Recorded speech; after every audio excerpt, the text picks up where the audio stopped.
Iya, saya baru cerita Bataknya saja ya. Satu dari ratusan suku bangsa di Indonesia, ratusan budayanya, beragam betul. Saya menyebut colorful gitu ya, warna-warni. Nah, salah satu contoh yang untuk membuat besarnya Indonesia, Indonesia itu bentuk tunggal, kata tunggal, dari susunan substansi Nusantara. Kalau kita bicara Indonesia itu tunggal tuh, sebuah negara. Tapi kalau bicara Nusantara, kita bicara tentang kebudayaan yang luar biasa banyaknya. Maka disebut budaya Nusantara gitu. Di dalamnya banyak sekali. Nah itu Batak saya segitu. Batak nanti bermacam-macam ya. Ada Simalungun, ada Toba, ada semua macam-macam. Ada Karo dan seterusnya. Nah itu besar sekali. Bagaimana caranya tadi konkret menjalankannya itu? Dan karena itu menjadi tantangan. Saya misalnya simple, kemana-mana saya harus membawa simbol-simbol baru, budaya apapun itu di daerah tempat dia tinggal. Batak misalnya, ini adalah warna di Batak, hitam, putih, merah. Kami menyebut dengan Bonang Manalu, tiga ini. Di Bali juga dikenal dengan tiga warna, hitam, putih, dan merah. Begitu rupa. Paling tidak saya telah menunjukkan ini.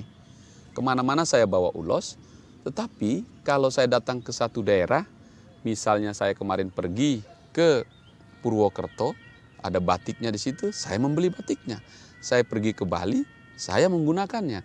Saya pergi di Jogja, saya akan membeli blankon, dan seterusnya. Betapa hebatnya. Itulah sebabnya budaya Nusantara ini adalah benteng luar biasa kuatnya tempat berdirinya negara Indonesia. Oke, karena itu menjadi besar.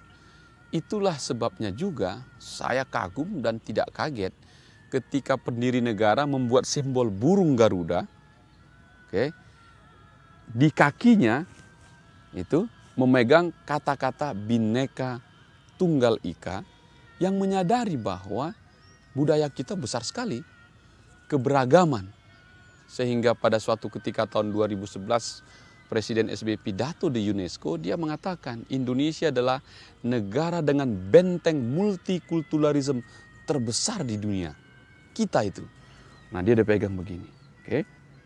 Ini untuk menggambarkan bahwa spirit kita, Indonesia ini terdiri dari keberagaman itu.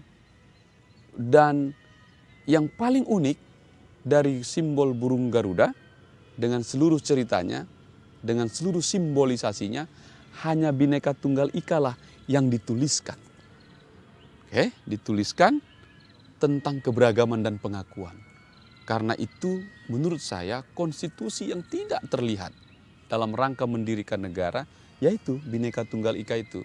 Kita bukan satu bangsa yang individu, tapi yang besar sekali.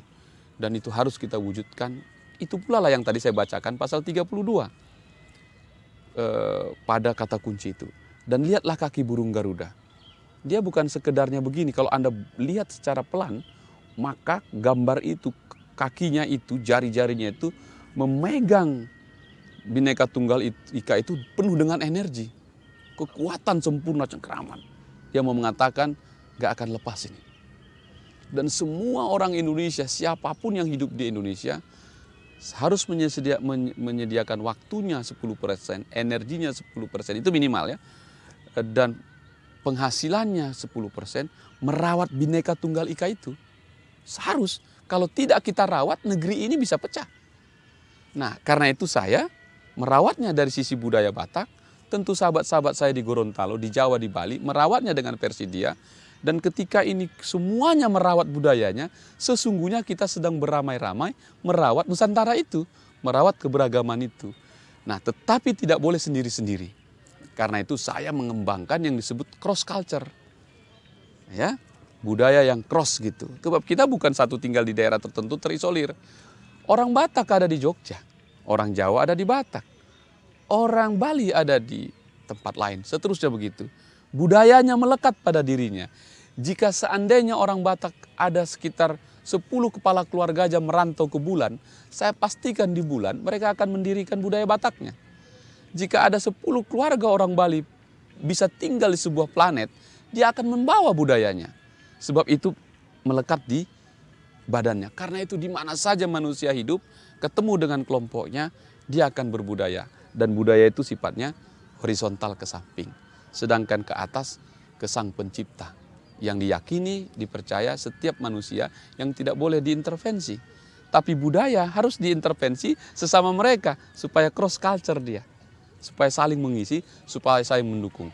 Barang siapa warga negara merawat budayanya, sesungguhnya dia telah melakukan kewajiban konstitusinya merawat Indonesia. Sebab Sang Burung Garuda memegang Bhinneka Tunggal Ika.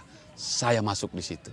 Saya ingin melakukan itu, saya ingin mengimplementasikan itu, baik di individu saya maupun di komunitas saya, termasuk di partai yang saya yakini, Partai Demokrat, partai yang bersama Pak SBY. Kami berdiskusi, dia katakan kepada saya, Sekjen, pendekatan kita harus pendekatan budaya. Dan karena itu kami menggagas setiap tahun akan ada bulan budaya yang harus dikerjakan kader-kader partai mulai dari pusat, provinsi, kabupaten, kota, kecamatan sampai ke desa-desa. Karena memang sesungguhnya kita ini Bhinneka Tunggal Ika.